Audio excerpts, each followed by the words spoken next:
That's one of those where you get the Hart Award at Advanced Hoops. But moving on, Charlie, let's talk a little bit about some of your influences. I mean, you played against many great players, but more importantly, your upbringing as a player through those years. Where did you get your start? Who were those people that helped foster that gift in you? Yeah, much of what I teach at Advanced Hoops in the philosophy of work ethic, I have to give credit to like a Jeff Lebo, Dave Lebo. Was it that he blocked your shot or tore you No. Actually, I never really had a chance to play against him. Right. I was a little younger than Jeff, but as a 5th through 8th grader, getting to every one of his high school games and seeing him play, even though Carlisle was, not necessarily my alma mater or anything, but just hearing him speak at camps, hearing him lay out his personal work ethic was huge influence on me. But I have to go, my start came as a 4th grader. I had a 4th grade season in the CYO where I was made fun of because I was very clumsy, very uncoordinated, and a female basketball player was working out at the local court every single day. And I felt like I needed somebody to help me out, somebody to teach me the game. She took me under her wing, and went ahead and taught me ball handling, shooting. And I every day I would dribble to the basketball court, and this female basketball player would work out with me every day and took time with me. And so I credit, I have a love for girls basketball because I got my start through that lady who took time to teach me as a 9-year-old. It taught me a work ethic. And the next year I was the leading scorer on my basketball team in that one off season of just good instruction. So she's first on your Christmas card list. You need to send her one. I aged you a bit with Jeff Lebo, and I know Jeff Lebo played a big factor in your life. But a female basketball player took time when you were in 4th grade. That's still been something that sits with you. The advancement of females in general in our area, basketball and the girls' game. Can you talk a little bit about special players that we have now that we're watching, girls from the past that have gone on to do great things in college? Talk a little bit about that, the advancement of females in the game. And I think we see it when we're part of those high school sports live events. The Kelly Jaycott sophomores that has major college recruiters just coming to the Cumberland Valley to see her play, and the girls that come to the Valley are tourists and all those girls. And girls that I've had a chance to be involved with in a training setting as well. Girls like Allie Daly, who's scored 1,000 points at St. Francis. Now she's coaching at the college level, Division I coach. Recently in the last couple of years, Victoria Blackburn, Jackie Faulkner, who's playing at Penn right now. Victoria's over at Sacred Heart. Brianna Sire, Brianna Mack, playing in Maryland in Division I. This year, I had a chance to spend a lot of time with two of the area's most talented players. Meg Smith from West Perry is going to probably score close to 2,000 points in her high school career this year. Carly Richardson, probably from Palmyra, I would say, I'd have to say is probably the most all-around leader, girl with work ethic, skills, just probably the pure role model of the game that we've been fortunate enough to spend time coaching and getting to know over the last so many years. So I would say helping kids like that is a blessing to us, and we want to keep that going. Because we didn't start this program to be a one-stop shop. We started this program to be a one-stop shop that could help kids go to the next level. We don't want you to stop here. We want you to have the opportunity here to get to the next level. And when kids do that and take advantage of all aspects of the program, it's rewarding for us because we're in the development business.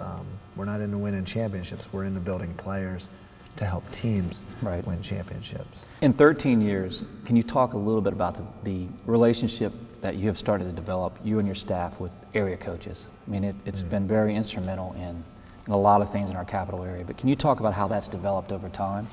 Yeah, and I think we both coached high school ball. I had a 4-year stint as a head coach and a couple years as assistant. But when you're a high school coach, these are your kids. Yeah. You feel responsible for everything you recommend. Yeah. And you got to make a good recommendation, especially in the climate of protect youth sports, protect kids, protect families, and influences on kids. So I walked into this very sensitive, knowing the job and how hard the job is of a high school coach. So Advanced Hoops, as philosophy and everything we do, is centered around trying to complement what the high school coaches are doing with those kids. And the coaches have received this pretty well. And I think we're at a point now where we have strong buy-in for aspects of our program. And some coaches in schools utilize our program in different ways than others based on their needs. Right. And not every school has the same quartet of an arsenal of players where they can create quality open gyms to do quality 5-on-5s, or they may not have, some coaches tell me, look, I don't deal with shooting, can you help a couple of these kids with shooting? That's fine, I don't deal with teaching a kid how to shut somebody down on defense, but I had some great coaches that did, though, and I learned a lot from these guys.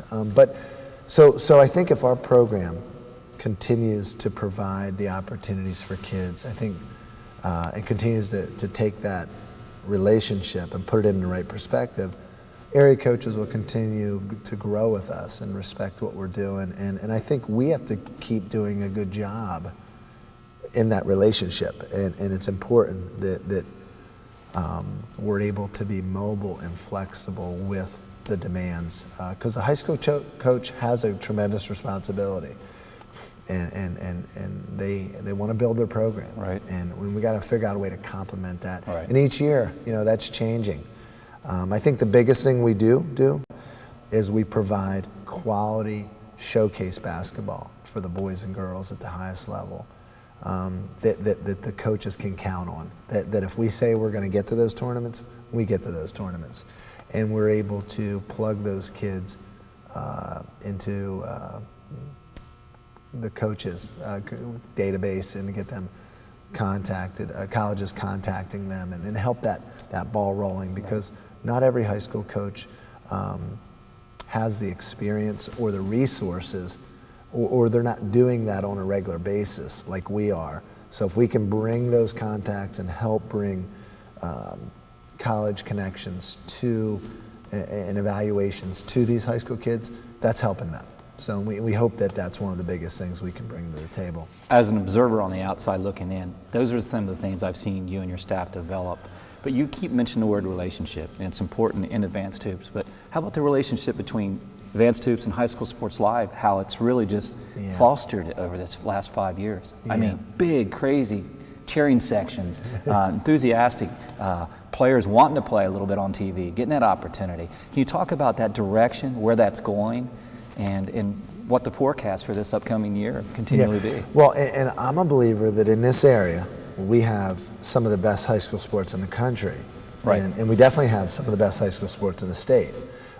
When you look at basketball, there might be one conference or two in the state that might be considered better than our area. We put a lot of teams in state finals, district championships, and all that kind of stuff. But so that needs to be showcased. And High School Sports Live is to bring exposure to these student athletes and these coaches that are working really hard. And so I'm proud to have initiated it. I'm proud to have partnered with the 27 News and now the Patriot News and these Sentinel, and to help build the promotion. And Todd, you've been a big part of that. And as we're moving into York this year, and we see that expanding into Lancaster the following year, I think it's appropriate. And I'm proud that we moved into wrestling and football, because again, wrestling, we're the best in the country. Central Pennsylvania is the best in the country in wrestling. Why not put it on TV?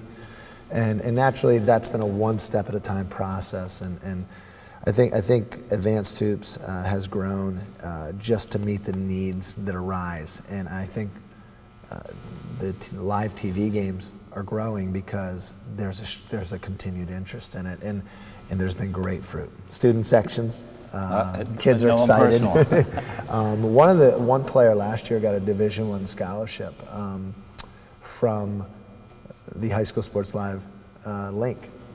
They sent it to the coach at the college, and they offered him a full scholarship from that link, from what the parent had shared with us. And naturally, with NCAA regulations and all that, you got to be careful about how you present that. But for the most part, what an opportunity that local colleges, even 1 hour away, can be watching the games and recruiting players from the broadcast, and they don't even have to get out to the games. Exactly. It's an asset. Yeah. Let's talk.